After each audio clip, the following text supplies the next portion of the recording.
Hi friends, నేను మీ Ahmed Sharif. This video is brought you by it's my masters redefining careers. ఇవాళ మనం చూడబోతున్న topic international మైగ్రేషన్కి ఒక స్టూడెంట్ మాస్టర్స్కి వెళ్ళాలి అంటే ఎలా ఆప్ట్ చేసుకోవాలి, ఏ కంట్రీ అని. ఫర్ ఎగ్జాంపుల్ ఎన్నో కంట్రీస్ ఉన్నాయి. USA, UK, Ireland, Netherlands, Belgium, Poland, Germany, Australia, France, Italy, ఇట్లా ఎన్నో కంట్రీస్ ఉంటే ఏ కంట్రీని ఎలా ఎంచుకోవాలి? కొన్ని క్రైటీరియాస్ ఉన్నాయండి. మనకి ఇప్పుడు ఏదో చుట్టాలు ఉన్నారు, మనం అక్కడికి వెళ్ళాలి, లేదా మా బాబాయ్ కొడుకున్నాడు సెటిల్ అయిపోయి వెళ్ళాలి, ఏవేవో కారణాల వల్ల అయితే వెళ్ళకూడదు. ఫ్యూ క్రైటీరియాస్ మనం సెలెక్ట్ చేసుకొని ఆ క్రైటీరియాస్ ఏంటనేది మనం డిస్కస్ చేసుకుందాం. ఫస్ట్, ఒక కంట్రీకి మనం వెళ్తున్నామంటే అన్ఎంప్లాయ్మెంట్ రేట్ ఎలా ఉంది? నేను స్పెసిఫిక్గా మీకు జర్మన్ స్టాటిస్టిక్స్ చెప్పగలను. ఫ్రమ్ 2010 to 2020కి మీరు చూసారంటే ఫస్ట్ 2010లో కొంచెం ఎక్కువ ఉన్నింది, అంటే 10%తో స్టార్ట్ అయింది. కానీ 20కి వచ్చేటికి ఈవెన్ కరోనా టైంలో ఈ మధ్య 6%తో వేరీ అవుతుంది. ఈ డేటా స్టాటికా అనే ఒక రిఫరెన్స్ నుంచి చెప్తుందండి. సో ఎనీ డేటా నేను చెబుతుంది వచ్చి నా ఎక్స్పీరియన్స్ అండ్ నా రీసెర్చ్ నుంచే చెబుతుంది. కింద లింక్లో డిస్క్రిప్షన్లో నేను రిఫరెన్సెస్ కూడా ఇస్తాను, మీరు ఫాలో అవ్వచ్చు. మీకు మెయిన్గా మీరు తెలుసుకోవాల్సింది ఏంటంటే ఫస్ట్ లో అన్ఎంప్లాయ్మెంట్ రేట్ ఉండాలి ఆ కంట్రీలో. నెక్స్ట్ పాయింట్, క్రైమ్ రేట్ చాలా లో ఉండాలి. క్రైమ్ రేట్ లో అన్నది సెకండ్ పాయింట్. థర్డ్, ఇంటర్నేషనల్ కల్చర్ని వెల్కమ్ చేసే ఆపర్చునిటీస్ ఉండాలి. ఫోర్త్, మైగ్రేషన్ చేసిన తర్వాత వీసా టైం పీరియడ్, అంటే మనం చదువుకొని అయిపోయిన తర్వాత మనకి వీసా టైం పీరియడ్ ఎంత అలో చేస్తారు? జర్మనీకి అయితే 18 months అలో చేస్తారు. ప్లస్ జర్మనీకి ఒక స్పెషల్ బెనిఫిట్ ఏంటంటే మనం చదువుకోవడానికి 4 semesters అయితే మ్యాక్సిమం 8 semesters మనల్ని అలో చేస్తారు. మధ్యలో సెమిస్టర్ బ్రేక్ తీసుకోవచ్చు, బట్ ప్రాపర్ రీజన్ ఉండి మన ఇంటర్నేషనల్ ఆఫీస్ అని ఉంటుంది, అక్కడికి వెళ్ళి మనం ఇన్ఫార్మ్ చేసి ఎందుకు బ్రేక్ తీసుకున్నామో చెప్పాలి. లేదా ఇంటర్న్షిప్ చేయాలని అనుకుంటున్నారు, 1 year మీరు ఇంటర్న్షిప్ చేసి దాని తర్వాత మళ్ళీ వచ్చి మీ మాస్టర్స్ని కంటిన్యూ చేయొచ్చు. ఇలాగా స్పెసిఫిక్ థింగ్స్ ఉంటాయి ఎక్స్పాండ్ చేయడానికి. ఊరికే మనం పార్ట్ టైం జాబ్ చేసుకొని మనీ తెచ్చుకొని ఇంటికి పంపిస్తే మీకు ఎంత లాస్ అన్నది ఫర్దర్ వీడియోస్లో నేను ఎక్స్ప్లెయిన్ చేస్తాను. ఓకేనా? 4 semesters చదువుకోగలిగేది 8 semesters వరకు చదువుకోవచ్చు. అంటే మీరు జర్మనీకి వెళితే మ్యాక్సిమం మీకు 5.5 years పర్మిట్ ఉంటుంది. అంటే ప్రాపర్ ప్లానింగ్ చేసుకొని మీరు ఎర్న్ చేసుకోవాలి, మీరు సంపాదించుకోవాలి అని అనుకుంటే. సో ఫస్ట్ నుంచి మళ్ళీ రిపీట్ చేస్తున్నానండి. లో అన్ఎంప్లాయ్మెంట్ రేట్ ఉండాలి, లో క్రైమ్ రేట్ ఉండాలి, ఇంటర్నేషనల్ వెల్కమ్ హైగా ఉండాలి, వీసా పర్మిట్ ఆఫ్టర్ స్టడీస్ ఏంది అని తెలియాలి.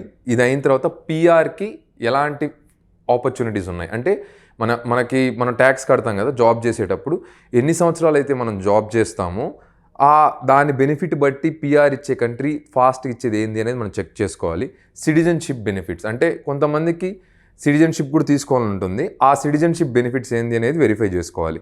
ఇప్పుడు మీకు కొన్ని ఎగ్జాంపుల్స్ జర్మనీ గురించి చెప్పాను.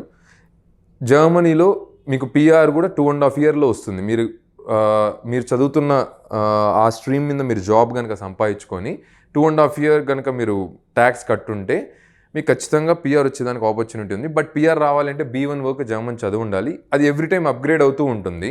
మనకి లాంగ్వేజ్ ఎంతవరకు వచ్చి ఉండాలి అని, అంటే ఇప్పుడు 2020కి నేను చెబుతున్న డీటెయిల్స్ అండి ఇది.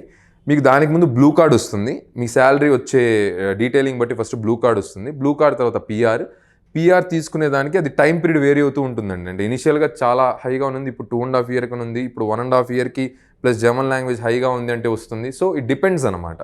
సో సిటిజన్షిప్స్ వేరియస్ క్రైటీరియా మీద డిపెండ్ అయి ఉంటుంది. మీరు 8 years స్టే చేస్తే మీకు B1 దాటి లాంగ్వేజ్ వస్తే మీకు సిటిజన్షిప్ రావచ్చు. మీరు ఫారినర్ జర్మన్ సెటిల్డ్ పర్సన్ని మ్యారేజ్ చేసుకున్నా కూడా కొన్ని సర్టన్ క్రైటీరియాస్ ఉన్నాయి రావడానికి. సో వేరియస్ ఫ్యాక్టర్స్ ఉన్నాయి సిటిజన్షిప్కి, అంటే ఇదే సిటిజన్షిప్కి క్రైటీరియా అని కాదు. బట్ జాబ్కి అయితే ఒక 6 to 8 years, అంటే ఇదే స్టాండర్డ్ అన్నట్లు నేను అప్రాక్సిమేట్ డీటెయిలింగ్ చెప్తున్నాను అనమాట. మీకు సిటిజన్షిప్కి కూడా మంచి బెనిఫిట్స్ ఉన్నాయి. ఇప్పుడు జర్మనీలో లో crime rate comparative in Europe and very safe country, strong economic country. ఇవన్నీ కంపేర్ చేసుకుంటే వీటిలన్నిటికన్నా యూనిక్ పాయింట్ జర్మనీకి ఏంది అంటే నో ట్యూషన్ ఫీ అండి. ఎందుకు నో ట్యూషన్ ఫీ అంటే they are welcoming international students, అంటే వాళ్ళకి హ్యూమన్ స్కిల్డ్ లేబర్ కావాలి. ఎందుకు కావాలి అంటే ఓల్డ్ ఏజ్ చాలా ఎక్కువ అక్కడ. వాళ్ళకి ఇప్పుడు young people, educated and skilled people కావాలి. ఇంకొక 10 to 20 years ఈజీగా మంచి డిమాండ్ ఉంటుంది. సో వెళ్ళిపోతే జాబ్ వచ్చేదండి. మనం జర్మనీకి వెళ్ళి మైగ్రేట్ అయిపోతే మాస్టర్స్కి మనం వెళ్ళిపోతే మనకి జాబ్ వచ్చేది. అసలు వెళ్ళాలంటే చాలా స్ట్రాంగ్ క్రైటీరియా జర్మనీ అడ్మిషన్ వచ్చేది. ఎలాగా అన్నది ఒక్కొక్క వీడియోలో డీటెయిల్డ్ ఎక్స్ప్లెనేషన్ మళ్ళీ నేను ఎక్స్ప్లెయిన్ చేస్తానండి. మన ఛానల్ని కనుక మీరు ఫాలో అయితే మీకు మొత్తం డీటెయిల్స్ తెలుస్తుంది. So to conclude on this topic, మీకు ఒక 6 పాయింట్స్ చెప్పాను. ఆ 6 పాయింట్స్ మీరు గుర్తుపెట్టుకోవాల్సింది ఏంటి అంటే, ఫస్ట్ పాయింట్, లో అన్ఎంప్లాయ్మెంట్ రేట్ ఉండాలి, లో క్రైమ్ రేట్ ఉండాలి, ఇంటర్నేషనల్ వెల్కమ్ ఉండాలి. ఫోర్త్ వచ్చి పిఆర్ కండిషన్స్కి బాగా ఫ్లెక్సిబుల్ ఉండే కంట్రీ అయి ఉండాలి, సిటిజన్షిప్ ఫేవర్ అయి ఉండాలి, జాబ్ ఆపర్చునిటీస్ ఎక్స్ప్లోర్ చేసుకునే ఆపర్చునిటీస్కి టైం పీరియడ్ బాగుండేది ఉండాలి. ఒక పాయింట్ ఏంది నేను మెన్షన్ చేసిందంటే వీసా టైం పీరియడ్, అంటే స్టడీస్ అయిపోయిన తర్వాత వీసా టైం పీరియడ్ ఎంత ఉంటుంది అన్న ఈ పాయింట్స్ అన్నిటిని ప్రతి కంట్రీ మీద చెక్ చేసుకుంటే ఆ కంట్రీని మీకున్న ఫైనాన్షియల్ కండిషన్ ప్రకారం మీరు డిసైడ్ అవ్వాలి. ఫర్ ఎగ్జాంపుల్, ఇవన్నీ అప్రాక్సిమేట్ కాస్ట్ అండి. మీరు ఆస్ట్రేలియాకి వెళ్ళాలి అని మీరు ప్లాన్ చేశారు అంటే, ఇంగ్లీష్ స్పీకింగ్ కంట్రీ నేను ఆస్ట్రేలియాకి వెళ్ళాలనుకుంటున్నాను, లేదా ఐర్లాండ్ ఇంగ్లీష్ స్పీకింగ్ కంట్రీ నేను ఐర్లాండ్కి వెళ్ళాలనుకుంటున్నాను. నెదర్లాండ్స్ అఫ్కోర్స్ మిక్స్డ్ కల్చర్ ఉంటుందండి, ఇంగ్లీషు ఎక్కువ మాట్లాడతారు, డచ్ మాట్లాడతారు, అంటే మిక్స్డ్ కాబట్టి some people will speak German also. So ఇది డిఫర్స్ అన్నమాట. ఇట్లాగా పోలాండ్కి వెళ్ళాలనుకునే వాళ్ళు పోలాండ్కి వెళ్తారు, యూరోప్లో బెల్జియంకి వెళ్ళాలి అనుకునే వాళ్ళు బెల్జియంకి వెళ్తారు. బట్ మేజర్ క్రైటీరియా ఒక ఫైనాన్షియల్ కండిషన్కి వస్తే, మీరు యూఎస్ఏకి వెళ్ళాలంటే ఒక అప్రాక్సిమేట్గా మీరు ట్యూషన్ ఫీజు ఖచ్చితంగా కట్టాలి, మీ స్టే ఫీజెస్ మీరు అక్కడ accommodation and stay and health ఇన్సూరెన్స్కి మీరు కట్టాలి. ఆ కాస్ట్ అని మీరు అప్రాక్సిమేట్గా అనుకుంటే ఒక 40 to 50 lakhs మినిమం కావాలి. 40 to 60 lakhs మినిమం కావాలి, యూఎస్ఏ అయినా యూకే అయినా. ఆస్ట్రేలియా కూడా సేమ్ అండి, ఆస్ట్రేలియా కూడా సేమ్ ఒక 40 to 70 lakhs దాకా కూడా అవసరం అవుతుంది. ఐర్లాండ్ కూడా సేమ్, అంటే ఒక 40 to 50 lakhs దాకా అవసరం అవుతుంది. కెనడా కూడా 25 to 40 lakhs దాకా అవసరం అవుతుంది. అదే జర్మనీ తీసుకున్నారంటే టాలెంట్ని మాత్రమే వెల్కమ్ చేస్తుందండి, కాబట్టి 16 lakhs అవసరం అవుతుంది. ఈ 16 lakhs అన్నది ఏంది అని అంటే బ్లాక్డ్ అకౌంట్ అన్నమాట.